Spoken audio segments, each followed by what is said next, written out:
father starts to scold me, everything goes blank. And when he asks questions, I can't even answer. I forget everything. My stomach churns and I can't explain to him what is happening to me. He says I am rude. What do I do? This has led him to beat me. I don't know what your age is. If you guys can tell, like, at least what your age is, because developmentally I can answer at this age. You would be able to handle these things. I don't know what your age is. I'm assuming you're in college or maybe doing college. Situations like this come beforehand. Think about it. Okay, if it's basically what I talked about, freezing. Your brain freezes, and because your brain freezes, because of what it is, it could be comparisons, it could be the way he's pinpointing certain things. Maybe the expectations are very high and I'm constantly falling that expectation, failing that expectations, and I'm constantly falling. Maybe it could be some of those things. So come to that place first. It's not an easy journey, and it's not a quick journey, it's not an instant journey, but come to that place first to ask yourself this question: I am who I am. I would always use this word. You're not perfect. Let your father know, Dad, I'm imperfectly perfect. Just to let you know, I'm imperfectly perfect. I may not be the greatest guy. I think pick up that courage in small ways to calm yourself. The first thing, very important thing, is to calming your brain. At that time, your brain is not calm. So when you are in the fear brain or in the alert brain, your brain does not have access to logical thinking. You lose logical thinking. The reasoning part of the brain goes sleep. So calm yourself. Maybe at that time you just begin to say, hi dada, use humor, hi dada, wait, I'll just come back to you, just go back and just come back and maybe answer him, or things like that. And another thing that I would do is, which might be very difficult, but if you can, try to connect with your father.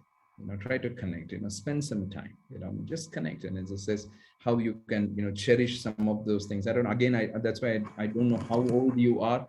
If you would have given me the age, then I could have given you strategies, specific strategies for it. If you're a teenager, it's a different strategy. If you're a young person, it's a different strategy. But if you're in the final year of college or you're working and things like that, that's a different strategy.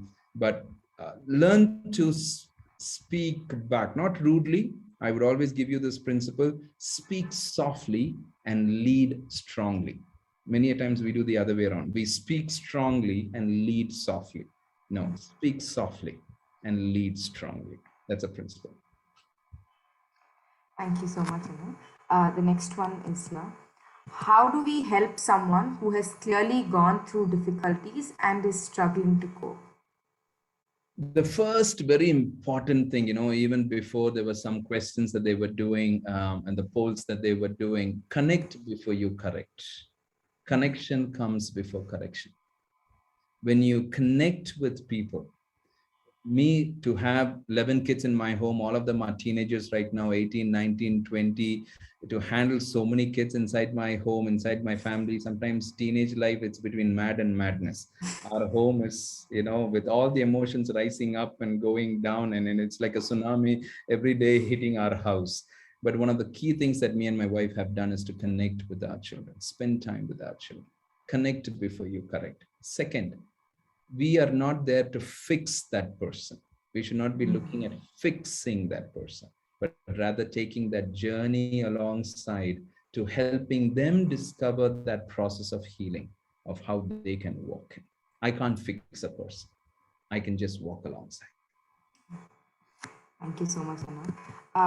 Okay, third one is, can you tell how you overcame your trauma? Could you share? I connected with people. There were some lovely people who began to come into my life. I began to deal with it. And I had few mentors. I still have few mentors in my life who speak to me very straight, of course, softly, but they will tell me black and white. They will not put, masala or anything. They would just certain things that I'm doing well. They would just say, George, be careful. George, I think this is, I still have people like that in my life, which I thought was very good for me. to have it. Now you have to choose that person very carefully, because some of these mentors can become tormentors. So you have to be very careful that somebody who is able to walk along. So the first thing is that I had some mentors and I started listening to them. The second thing is, every time there was a trigger, every time there was a certain coping mechanism, I started journaling it. I journaled it through, and I started dealing with it every day. I started rewiring my brain, meaning I reacted like this, I responded like this, So in the same situation, when another situation arises, how am I going to react? How am I going to respond? Now, many a times I reacted. Over a period of time, I've learned that I should not react, rather I should think through, respond. Response is much better than reaction. Even in my own leadership, I was a horrible leader in the beginning years. I was this guy who was very, very strong, all of that. I had to rewire. The third very important point is, give yourself space to fail. Don't hold very high expectation for yourself. Sometimes we ourselves hold such high expectation on ourselves, and that sense of shame and guilt becomes very strong when we fail. Give yourself some space to fail, but pick yourself up and keep moving. It's not about falling, it's about getting up, and getting up, rectifying it, and moving. It's not about falling. Have I fallen? I've fallen several places, but I had to pick up the pieces, keep moving forward. 3. Thank you so much, Anna. Here's the next one. My mother, who was a victim of childhood trauma, that is an aggressive dad, becomes aggressive, especially when I refuse to do something which she asks me to do. What should I do? I think here it's a place where I think you are more a trauma competent caregiver, rather here, of you trying to change her. Sometimes people going up the age becomes more difficult unless they're very intentional about their coping mechanisms, unless they're intentional about their insecurities. And I keep saying this, all everybody's insecure to a certain extent. There is no absolute secure people in this world. And especially with some of the people who are much older, becomes more insecure over a period of time, and we begin to see it. Spend some time, connect with your mom. Maybe she needs more love, the love that she didn't get it. Maybe she needs that place of understanding. Give her the benefit of the doubt, of you're able to, at the end of the day, she's your mom, of how you're able to, walk with her, along with her, and things like that. And if you're also, and if I'm also going to set up very high expectation for my mom and my dad, then it becomes much difficult for them, and it'll only get a little nasty over a period of time. Yeah. That's amazing. Dealing with it with love. The sixth one. A preteen child developed a relationship with a girl and was seen by a man. Whenever he sees the boy, he says, "I have seen." Every time the boy sees him, he runs away. It made the boy an extrovert. How do we save children from such scenarios? Made the boy an introvert or an I'm sorry, extrovert? introvert. I'm sorry, introvert. Yeah, yeah. Teach the teenager to say yes. I mean, in the place, did you do anything wrong or things like that? Just let that man know. Yes, I saw it.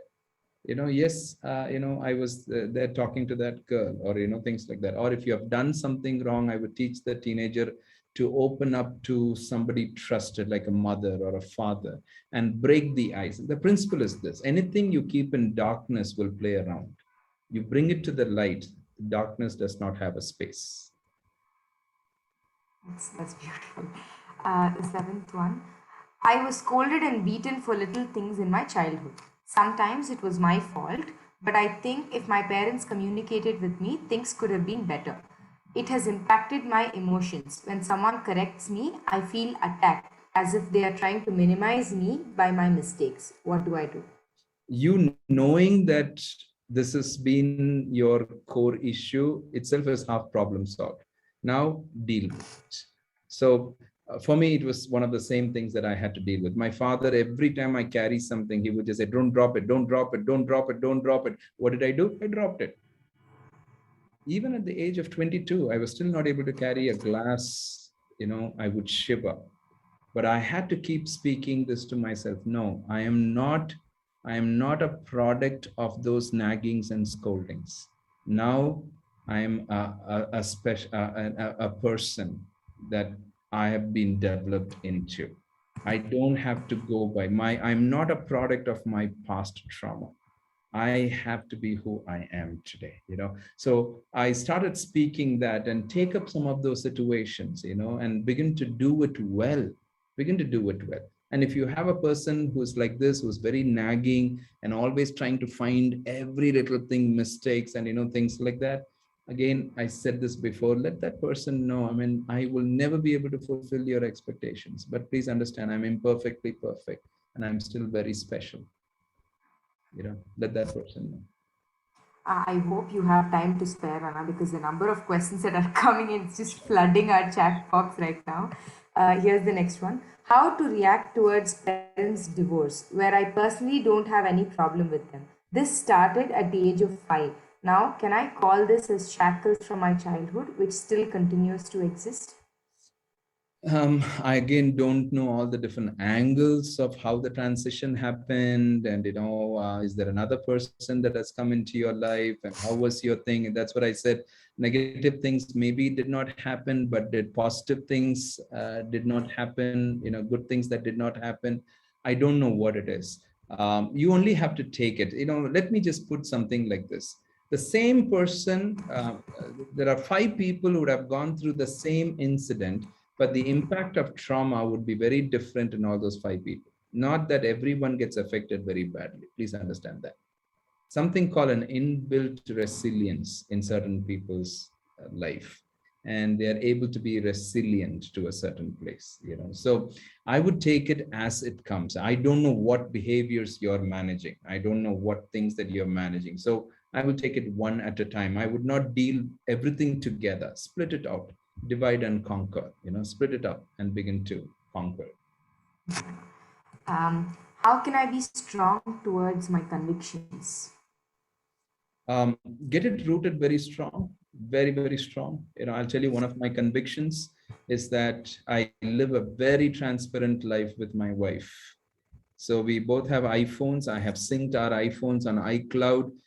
So every call that I get, she gets it on her call history. Our social media accounts are only one account. She also has all of that. She gets all of those messages, everything. And that's one of my conviction.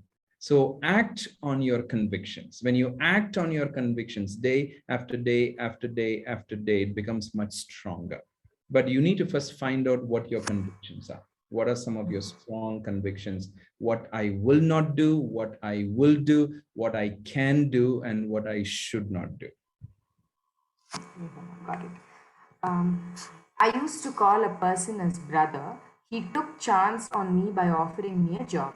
He called me to his place and started touching me and abused me. Whenever I see him, a kind of fear or hatred comes into my heart. I really curse him. One thing is that he's a believer and has heard God's word, but he still behaved this way with me. Whether it's a believer, non-believer, whatever it is, thank you for sharing it openly. But dear sister, you have to be very careful. Don't take chances. You have to be very, I would always say, do not trust anyone. We always take a pinch of salt. I'm not saying we walk around with suspicious saying, is this man like this? Is this man? No, I'm not saying that. But we have to be wise. We have to be careful. I don't know. I pray that this will be a learning curve, a process that you can process in. There are certain, that inbuilt uneasiness, that is there. We need to sometimes trust that inbuilt uneasiness, and say that, hey, in my life, there was some woman who abused me, sexually abused me, and they all, anyone who abuse never come with authority. They always come with love. That's the problem. Nobody comes with authority. Nobody comes with force, except for certain cases, but everybody tries to come with such, and in India, it happens so much. Right now, the statistics is every 15 minutes, a child has been raped in India. And there are so many stories of people being sexually abused inside their own families, among cousin brothers and among religious groups, and all of that, inside itself, so much has been happening. It's just that we have to be very careful to guard ourselves. And I'm sorry that this has happened. Learn from it. But it's important for you to, I think you're going to come to that topic next week, or the next session. on forgiveness. Don't hold that bitterness. We hold that bitterness. It's like we drinking the poison and expecting the other person to die. That's not going to happen. We need to move on. You're right about that instinct that all of us have. I think every one of us has that to get away from danger somehow. The next one. There is a low grade fear running like a thread through my life due to trauma. I am afraid to be happy. I feel guilty when I'm happy. Can you help me? Yeah, this is not because just of certain incidents that has happened. This we call it a damaged inner script. A damaged inner script is where you have not given yourself that privilege to enjoy life, given yourself that privilege to again enjoy it in the right way, and the privilege to enjoy life. Um, I don't know who it is, but bro, or sister, I relate with you because I was like that. But today, I just said, no, I don't have to. Let me just enjoy. When there is something wonderful that's happening, let me just enjoy it, and let me just move forward. And that enjoyment, genuine enjoyment, mm, came only when I started to value myself. When I started to see myself more precious, when I started to see my identity much stronger, when I started to see myself much rooted, that's when I began to value and began to enjoy. So deal with that damaged inner script. Again, what it is in that, I don't know. It could be low sense of security, or inferiority, or it could be toxic emotions, or I don't know what it is. So Yes, Anna. Friends, just a gentle reminder about the feedback form. The link is in the chat box. The next question. I can relate with you, but it doesn't mean that we are fake just because we are learning other sports and instruments. So, why are you saying it's fake? You were also learning and playing sports and many other okay. instruments. So, what Okay. is so fake about that? Yeah, yeah. I'm sorry if I miscommunicated. I'm not saying I was fake because I was learning different instruments or playing sports. No, I was learning it so that I can pretend. I was playing because I can pretend. So I used that instruments or that sports or everything as a place where I can hide my real self. I can be in front of people and I can be, having people's, appreciation and affirmation. I used that, as a shield, as a mantle. That's what I meant. If you're learning new instruments, please do it. Not that if you learn it, it's a fake. No, no, no, it's not like that. Yeah. There's another related question. Sir, you told us about faking. Love and marriage needs real people, real feelings. As a male survivor from child rape, feelings are a source of confusion. I am afraid to have feelings and express it openly, and also I'm afraid not to have them. I'll be called a beast, sir.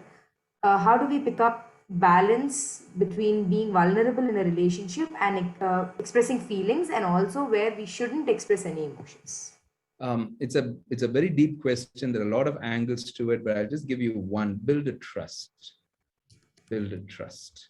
Trust is the key fulcrum in any marriage relationship. Building trust, which means you need to spend time, and how you begin to share. Not just one side. It should be a reciprocal relationship. Both sides were. So there are lots of different angles, but one of the key thing is to build trust. You tell us to be real, but how can we be real when people only talk or make relationships only when we act according to them? Otherwise, they judge us and just put us away from the group. Now, how do we act according to this, and how do we be real in this? Very good question. See, we have to be wise when we are real. I'm not saying we can be foolish when we are real, but at the same time, we have to be who we are.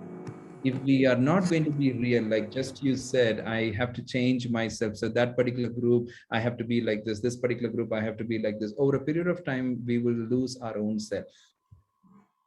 We will lose our own self. The second, our pretense, our faking itself will become, we will nurture that faking itself, and that will become our identity. We might lose our own self identity. We have to be very careful. It's better that I have my friends accept me for who I am. I have a lovely friend who studied in one of the top colleges in Bangalore. I was mentoring him for some years, And he was at a place where his friends would always say, bro, we will pay for it, come on, just do one time dope. And girls would just go to him and said, come sleep with me and do all of that. And he just kept himself. He just kept himself. He just said, bro, this is my conviction, this is what it is. First year, second year, they teased him, they made fun of him. But you know what he said, George uncle? On the third year, almost everyone started coming to me for counseling. And they said, if I have to go to some person, it is him. And he is real. And I can, it takes time, but create that credibility. It's a journey. Get that credibility done. I have recently started getting anxious and I have panic attacks. I don't know what's triggering them. I have lost all motivation and just feel so hopeless all the time. I get irritable easily and don't want to go outside. I just feel like we are all going to die anyway, so what is the use of living or doing anything? Yeah. You've given me a lot of symptoms, but you have not given me the root. So I don't know what the root is. I mean, it would be good for you to talk to a lovely counselor. You may want to really, they may want to really ask you a lot of questions to dig in, to find out, because there is always, listen to this, there's always meaning behind behavior. There is no behavior without meaning. There's always meaning. And many times we try to deal with the behaviors, it's not going to work out. We have to deal with the meaning. We have to deal with the root issue. Only when we deal with the root issue, the behavior can be rectified. Thank you for asking that. Um, Next one. As I heard this, I realized that I seek for attention too, and I don't feel belonged no matter what I do. My body is something I hate right from my childhood, and even today I find it hard to accept myself and do things I hate. And I do things I hate just to fit in and feel better, and still feel awful about myself. How do I deal with this? Wow. Thank you for being so transparent. And you know that in an Indian culture, being transparent like this and sharing. Thank you so much. Thank you so much. See, you knowing that you exactly said one of the points that you said, there are certain places where I do certain things just to fit in. I think you need to slowly, slowly start conquering that ground and saying, I'm not going to pretend. I'm not going to do this. The second very important thing, believe in yourself, see yourself very precious. God has made you very, very beautiful, very precious. See yourself. I'll tell you a quick thing, it's not magic, but stand before the mirror, look into your eyes and say, there is a purpose over your life. There's something very special over your life. God has something very special over your life. See yourself very precious. Celebrate your strengths. Don't dig in so much on your weaknesses. Everyone has weaknesses. Celebrate your strengths. Surround yourself with people who will affirm and value you rather than putting you down. You want to be very careful about some of those toxic friendships or toxic relationships where people are constantly finding cunning and salty ways to put you down. You want to be very careful about it. I can keep adding to the list, but these are some of the major things. Yeah. Okay. Hurt people hurt others, right? Does your parenting skills get affected negatively because of the trauma that you faced? Oh, yes. Oh, yes. If you come and talk to my children, they will tell you daddy was a terror in the first 3, 4 years. They will tell you. Hurt people hurt people. And I had to immediately sit and, face it. I can't be a father like this. I can't be like this. And I've changed over a period of time. Am I a perfect father? No, but I've changed over a period of time. Time to time, I have this, time with my children where I ask few questions. They ask me few questions. Recently, with one of my boy, I asked a question. I said, "How daddy has changed?" And he smiled and he said, "Oh, you are." You don't get upset and angry for every little thing. Now you seem to be more understanding, things like that. So it will affect, unless we are intentional and conscious, we will parent the same way we were parented. If my father was like, and I was becoming like my father, I was exactly becoming like my father, and I had to be intentional and I had to break some of those shackles, and I had to break some of those shackles. Thank you for sharing that, Anand. Do you think a male child rape survivor can handle trauma and recover completely and say, for example, run for Prime Minister's office? Can he be a good leader? Anyone can, any survivor, anyone can. depending on where they are and how they are, and things like that. Anyone can. It's not about what has happened to us and what happens in us after what has happened to us. That's the most important thing. Anyone can. So I'm sure we can all run for Prime Minister's office if we are eligible. Okay, the next one. I am 17 and I went through domestic violence last year because I was asked to do what I don't like. I was living under their authority. Whenever my father asks me to do anything, I react and oppose and hate doing anything that anyone asks me to do, as I am completely fed up with obeying others. How do I overcome this? I don't know what the context is, but I want to be real. If you are not being very respectful or not willing to submit to what your parents are wanting to say, or wanting to help them and always trying to rebel and I want to do what I want to do kind of an attitude, then you may have to think through about it. You may have to think through about it. But if you're not like that, and you say, no, I'm extremely grateful and I work along in the house, I help my mom, I help my dad, and I'm very sensitive and I'm very careful. If you're doing things like that, I think you don't have to worry so much. You may have to just talk to your parents, and as you're moving on, you need to move on. See, at the end of the day, we have to be very real to ourselves. We have to be very honest to ourselves. That's the first thing. If we are not going to be honest to ourselves, we will not be able to deal with things outside. Sometimes we see some of these people around us as, like the people where we can blame, where we can complain. I'm not saying you're not like that, no, but I'm saying as an example, we have to be honest. But in your case, talk to your parents. Whatever has happened to you, our stories don't break us, our stories make us. Process it.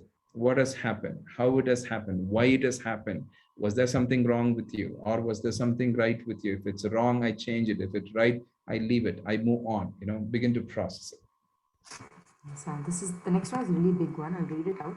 I have been through emotional trauma, which developed when my best friend started developing feelings towards me, which I was uncomfortable with, but I politely responded and said I'm not interested. We continued as friends for a year, but I couldn't cope up with it. Meanwhile, since it was the COVID crisis, I was at home and I started not being in good terms with myself because of my best friend, and I became a beast in my house. Rest of the people at home couldn't accept me, and it devastated me more and more until the day that I burst out. My parents understood, but I developed guilt, which made me to believe that I am not a good child of my family, and I could not calm down, and I became poor in my studies and developed short-term memory loss. I have a broken friendship with that person. What can I do to calm down and be on track with my studies and also to maintain peace with my family? One very important thing is, for you to forgive yourself. Forgiving yourself. We talk about forgiving others, not carrying bitterness, but I think sometimes we have to learn to forgive ourselves. Please learn to forgive yourself. Yes, you made a mistake. I'm sorry. Rectify it. Write letters or talk to them. Do whatever it takes, but come to a place to make a peaceful atmosphere and forgive yourself. On how you move on. Because if you're not going to forgive yourself, um, that neuro pathway that has been damaged, and you will keep thinking about that same thing, and if there is a wrong neuro pathway that gets stronger and stronger, then some of those mechanisms may not go away. You may have to change that neuro pathway. Okay. Abuse is a form of control through fear, confusion, and uncertainty. Don't you think religious institutions themselves are a power source of mass abuse? Churches use fear of afterlife, and governments use fear of future and offer false freedom and false security, but feed on and lives on confusion. Churches and governments are the roots of abuse. Do you agree? Okay. See, I want to answer it this way. Anything, let's not take it to any extremes. There is good everywhere. There is also bad everywhere. So we have to be very careful to be in that place of balance. Balance is going to be a very, precious commodity in the coming days. I'd say that again. Balance is going to become a very precious commodity in the coming days. Let's not hit any extremes. Any extremes is not going to help us. We need to be in that place of balance. What you're saying is actually true, absolutely true. But let's not fail to appreciate certain good things also, from both the sides. Thank you for asking that. Yeah. True, balance is key. As you were sexually abused as a child, weren't you afraid to have children of your own or fear that they might also be possibly abused? How did you overcome that if you faced that fear? Simple answer, I don't walk by fear, I walk by faith. For me, if I have come this far, for me to say this might happen, that might happen, this might happen, that might happen, no, it's not, it doesn't make sense for me to walk that way. Having said that, do I protect my children? Yes, I'm very careful about it. I only have two daughters, are adopted daughters. I'm very, very careful about how they go out and where they go, where it is, and things like that. Again, not overprotective. They have to learn to, see it, learn to see life, and things like that. So, have did I have fear? I had doubts, but not fear. I wanted a big family. What I did not have was a family, and I was wanting to have a good family. And today, a family has become my healing space. So I didn't have fear, but I had doubts, whether I would even have a family or, things like that. And as I said, we just know after 13 years, we've got another new baby. At this age, to hold a little cutie baby in my hands has been very beautiful, in the last 13 days now. Congratulations for that, Amma. That must be beautiful. Um, as a male child rape survivor, I have trust issues. I can't be vulnerable in a relationship. Can I trust a friend or any girl with whom I have a friendship and share my rape events? I call it rape because I did not know about consent at such a young age. Um, a word of wisdom, you don't have to necessarily open up and share every little thing in the beginning. Take yourself some time. Let there be a reciprocal place in that relationship. Sometimes we just pour out everything, and then the other person gets shocked and we get shocked, and sometimes we feel guilty, and then we feel like, oh, I should have not shared so much. Okay, now I think she's not valuing me, now I think he's not. All of those things begin to happen. I think take it one step at a time. Be in the present first, and as you get closer and move forward, then slowly, with wisdom, if you have to, we can open up. If you don't have to, you don't have to open up. So be wise about it, what you need to open and what you should not open. I'm not saying you should hide, I'm not saying you should open everything. I think wisdom, every context is different. And balance is key. I find it really hard to value myself, and it becomes impossible to think I stand anywhere, even for myself. Can you help me? I think I've already answered that. Celebrate your strengths, get to know your strengths, get to know where you have been successful. If you are someone who's saying that I've never been successful, talk to people who are very close to you. They will tell you where you have been successful, what you are good at. Do some good assessments. There are temperament assessments that are there. There are strengths assessments that are there. Focus on your strengths, not on your weaknesses. Focus on your success, not on your failures, and surround yourself with people, the people who will affirm and value. If you don't have too many people, at least see if there's one person who can come along. And if that one person coming along, it doesn't mean that that person should affirm all the time. Please understand, only when you affirm, others will affirm. When we appreciate, others will appreciate. We sometimes sit back and say, I want people to appreciate me. That's not going to happen. We need to step out. We need to start serving. We need to appreciate. We need to value. We need to affirm. That needs to happen first. So two ways to take it. I was bullied right from my young age, and from that time, I was rude towards people who approached me. I'm quite happy with that, but right now, I'm so neutral to emotions, and I find my close friends asking me why I don't have any emotions. What can I do?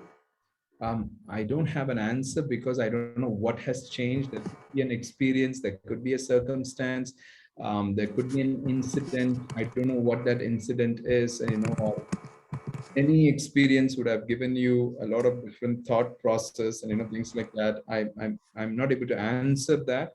You have to first dig it with some of your close friends and able to discover what it is, from what time you started being like that, what it is. Having said that, the technical term that we always use is that's called numb to yourself, being numb. Numbness is actually numb in emotions is actually escaping pain. There's some deep hurt.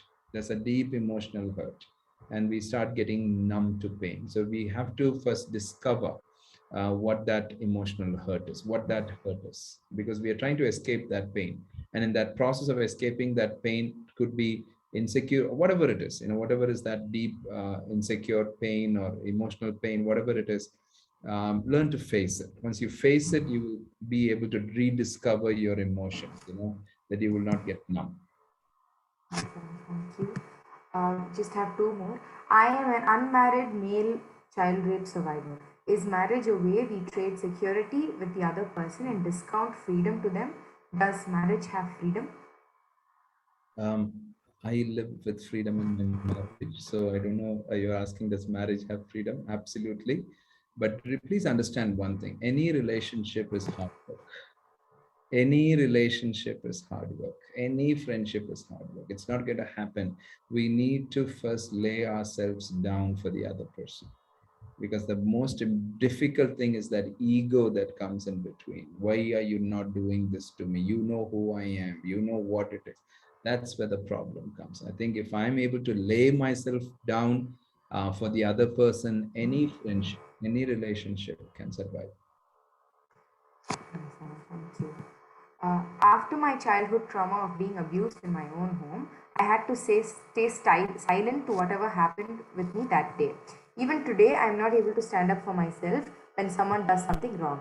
I went through some inappropriate things in the recent past, and I always go into freeze mode during that time. I hated myself for being quiet. How do I overcome this? You need to wake up. You can't keep allowing things to happen. This happens to every one of us who go through some kind of an abuse, that we become naively, innocently walking in like a scapegoat, like a bakri into some of these, situations. We have to wake up. What I would recommend is, if you're a girl, find a lovely woman who can mentor you, that with whom you can share. If you're a boy, find a lovely man with whom you can share, openly share and mentor. It will be really good. If another person walks alongside and helps you to see, I know it will really be good. Finally, we have one last question for the day. If love is partial for an adopted child along with trust issues, is it lack of acceptance? um, I'm not able to understand the question. If love is partial for an adopted child, I mean, I don't know why I that. think it's about acceptance for an adopted child. Maybe Okay. they're not being accepted. Anybody who is adopted, acceptance is going to be an issue. Acceptance is going to be a very big issue. Whoever adopts them and talks with them, like even in our own journey, me and my wife, we have our own biological children, and then our adopted children. So we are very conscious and how we are very careful what it is and how we begin to be impartial. But will my children say that we've been absolutely impartial? I don't know. When they grow up, I don't know what they're going to say. But we are doing the best that we can. So for an adopted person, you need to focus on, rather than you being on the street or you being somewhere, you at least been adopted by someone and have been given a life. I think we need to focus on the good there rather than that partiality and this and that and things like that. We may have to be in that place of gratefulness, being very grateful. If somebody's been adopted, I would always say I'm always hats off to that person. It's not easy for adoption, but hats off to that person who has adopted that person. It's just, yeah.